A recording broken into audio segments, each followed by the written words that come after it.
Сәлем достар, мен бүгін заттармен бөлісейін деп жатырмын. Бұл заттар қандай деп ойлайсыздар? Мына короче осы заттармен. Мына мен короче не істейтіндеріңізді білесіздер. Шаш қыстырып қоятын ғой короче. Видеоның соңында қалай тұратынын көрсетемін. Осында и мынандай короче. И менде ондайдың екі штук бар. И мынандай бір мен аккуфтан нұсқаптан мынандай күшті толтырап жүрген. Осыны и екі қыстырғыш. Бұдан нетін төртеу екеуін жолтырын. Сен екеу алдың енді намен қосқанда үшеу сіңірімде тағы бар. И сонымен қосқанда қанша еді? Ода так.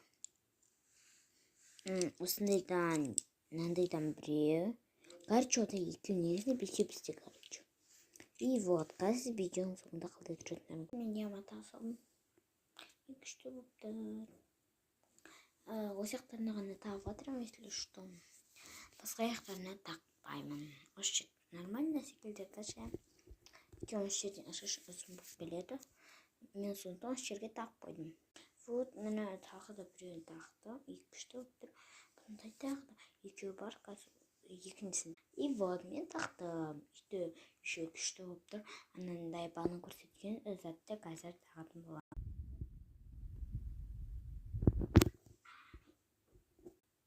Вот мына шықты осылай. Тағы да шаш үлгісі бар. Қазір соны шашыма прическа жасаймын. Короче, мен қалай істегендерін сіздер менімен болып көріп отырасыздар, короче. Окей? Бірақ айтып қойын, сторис анау-мынауға салмаңыз. Ол күнә менде. Осылай мені вот шешіп жатырмын.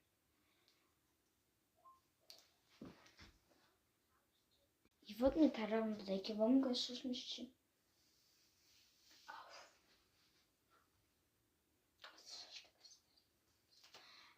Мен шашым өсіп аттар. Жуамын. Жасыл сабын деген шыққан. Соны мамаға көрсеттім, мама. Деп тұрды, мақұл деді. И маманы қолданады оны бір күн аптасына бір-екі рет жусаңыз болды. Ары қарай шампуньмен жуа беріңіз дейді. И вот мен шашым өсіп